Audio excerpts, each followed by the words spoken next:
What's up, Taiwan? I'm Yvonne with news from here in Taiwan and around the world. In 2015, leaders from China and Taiwan made history when they met in Singapore. 10 years later, Taiwan's main opposition party is using the anniversary to push for better ties with Beijing. Still, some fear they're reading too much into a meeting that was largely symbolic. Cadence Coranta reports. A historic meeting in 2015 between Chinese President Xi Jinping and then Taiwan President Ma Ying-jeou, the first time the leaders of Taiwan and China had met in over 6 decades, both sides painting it as an opportunity to improve relations. 10 years later, Ma still hails the meeting as a crucial moment for Cross-Strait goodwill. In a Facebook post commemorating the meeting's anniversary, writing that it built a, quote, bridge of peace and represented the highest achievement of the institutionalization of cross-strait exchanges. And Ma's then party, the Kuomintang, now Taiwan's main opposition party, which has warmer ties with China, is using the anniversary to criticize Taiwan's current Democratic Progressive Party government for heightened cross-strait tensions and to advocate closer relations with Beijing to maintain peace. 那接下来我们也会扭转今天台海兵凶战危的局势。 我们也要改变今天台湾被迫逼到墙角的局面。我们要改变我们被动的状态，我们要成为主动的、关键的和平缔造者。 But one expert says the historic meeting, held just months before Ma's second term ended and coming on the heels of a massive student movement against a controversial cross-strait agreement, was largely only symbolic. He believes it had little concrete impact on cross-strait relations as a whole. Well, Ma Ying-jeou had very little time left in his second term, and he had been stymied in the legislature to try and get the services pact through by the Sunflower Movement. So essentially all of his efforts to try and boost ties across the strait had ground to a halt. So it was at that point, it was only small symbolic things. So ultimately, it really didn't have much of a practical effect because politically, there was not much that Ma Ying-jeou could authorize at the time over the objections of the legislature and at that point, public opinion. Obviously, on the Chinese side, there wasn't much that they could do either because of the constraints of the relationship, but also the constraints that Ma Ying-jeou was under. Soon after the meeting, in 2016, Beijing cut off all communication with Taipei after Taiwan elected Tsai Ing-wen its new leader. Tsai and her party, the Democratic Progressive Party, refused to accept that both sides belong to the same country. The DPP stays on as the ruling party in Taiwan to this day, and China's efforts to step up its pressure tactics against the country continue, driving up cross-strait tensions. TaiwanPlus reached out to the Presidential Office and the Mainland Affairs Council, which governs relations with China, but both declined to comment on the meeting's anniversary. With Beijing's pressure showing no signs of easing, the expert says the KMT may look to use its peace message to appeal to voters wary of confrontation. But whether it can truly shift the political tide in Taiwan and across the strait remains uncertain. Justin Wu and Cadence Coranta for TaiwanPlus. In a major stride toward modernization, Taiwan's military has officially established dedicated drone units. The Defense Ministry has also set up an AI project office. And to learn more about what these moves could mean for Taiwan's future battlefield capabilities, Ellen Liu speaks with Bryce Barrows, an associate fellow at a GlobSec think tank. The Defense Ministry says it has set up an AI project office for the military. What do you expect to see from this new office? I think a big thing that this office should focus on is making sure that Taiwan has a better integration of artificial intelligence when it comes to identifying, surveilling, and doing reconnaissance on whatever kind of PLA or Chinese-related drones might be coming into Taiwan's sort of territorial waters, which is a real possibility in the future. I think the other thing that this office could do too is ensuring that Taiwan is quickly able to integrate its different sort of like joint operation, common operation picture to be able to better sort of assess a battlefield, figure out what it needs to do next, that kind of thing. Having an AI office of M&D allows Taiwan to be able to do faster, quicker, and more efficient and allows more soldiers, airmen, Marines, sailors, etc., policemen, in the case of Taiwan, to focus on, other sort of tasks related to what their basic sort of skills are for whatever service branch they're in. Another important development is Taiwan's establishment of new drone units. How do you view the significance of formally bringing drones into military service? So one, Taiwan needs to have a better understanding of what are the tactics, techniques, procedures that come with engaging in drone warfare in today's day and age. I think the most important thing is making sure that Taiwan is able to use UUVs, USVs, and UAVs that are longer range to keep PLA forces at bay as long as they can possibly be kept at, or keep the fight away from the Taiwan main island as long as possible. I also think that one of the things that Taiwan's going to need to do as it sort of ramps up its significance of formally bringing drones in military service is making sure that they are producing more drones. And that includes a lot of the back-end non-sexy policies related to defense industrial base sort of issues around drones. And given that drones are a dual use capability, right?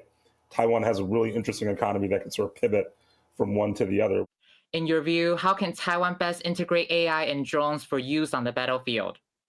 I think the key for integrating AI and drones into the battlefield, first and foremost, as I alluded to earlier, is making sure that you're integrating UUVs, USVs, and UAVs that are longer range that can keep the fight away from the main island. And that doesn't just range from using drones, that can sort of launch on themselves and whatnot. It also could be as simple as having a Taiwan Navy sailor operating from, aboard a small vessel, a counter drone gun that could protect their own ship, right? Or one of the first-person view FPV drones or whatever that might have a tether or something like that from aboard their vessel themselves physically, not just the autonomous piece of it. The last thing I would talk about when it comes to integrating AI and drones, and specifically artificial intelligence or autonomous weapon systems and counter drone is most important, I think. Putting a very strong premium on counter drones and hardening bases is going to be really key. So making sure that Taiwan has all the counter drone capabilities it can muster for every defensive facility or every key government facility is going to be really important going forward, because I think that that's the bigger vulnerability. That was GlobSec Associate Fellow Bryce Barrows. China's state media announced that the country's third aircraft carrier, the Fujian, has officially entered service. Chinese President Xi Jinping attended its commissioning on the island of Hainan on Wednesday. Defense experts say its electromagnetic catapult system marks a major leap in China's military technology. The United States is the only other country with that kind of launch system.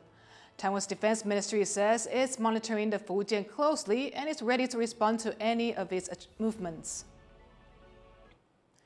Nvidia CEO Jensen Huang has touched down in Taiwan for a quick visit to the Tainan Science Park in the south of the country.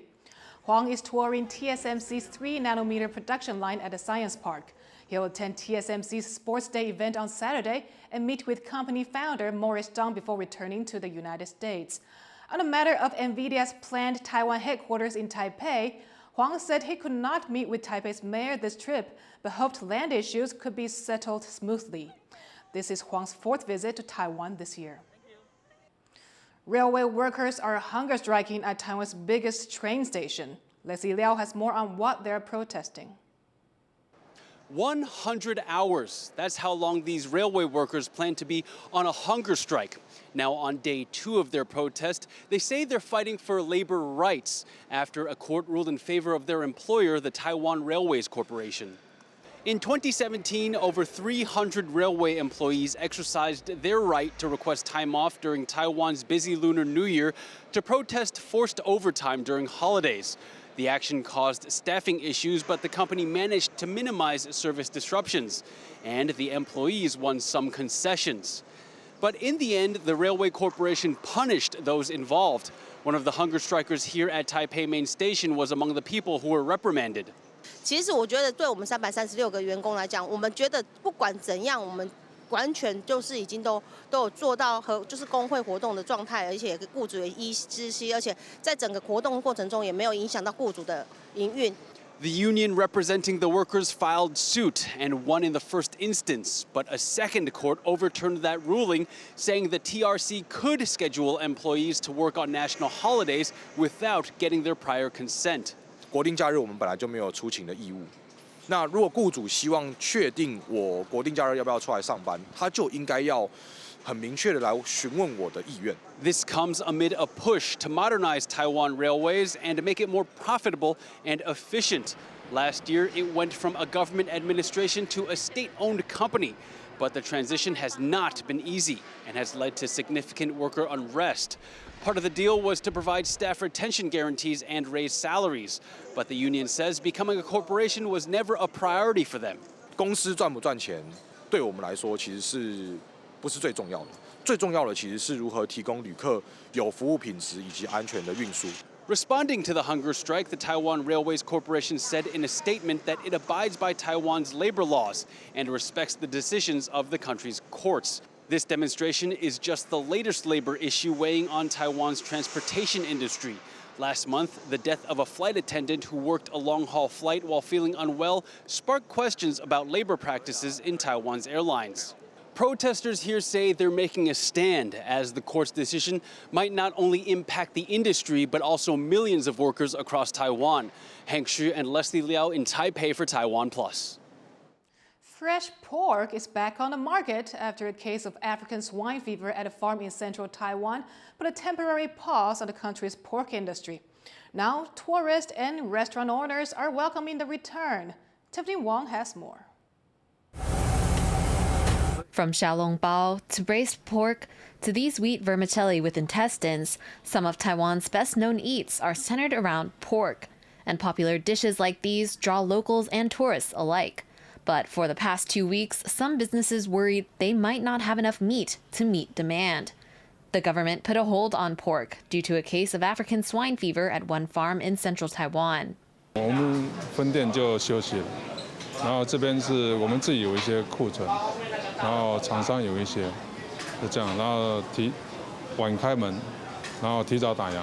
Authorities have already determined the cause to be improperly cooked feed, but stopped the transport and slaughter of pigs across the country for 2 weeks to contain the spread.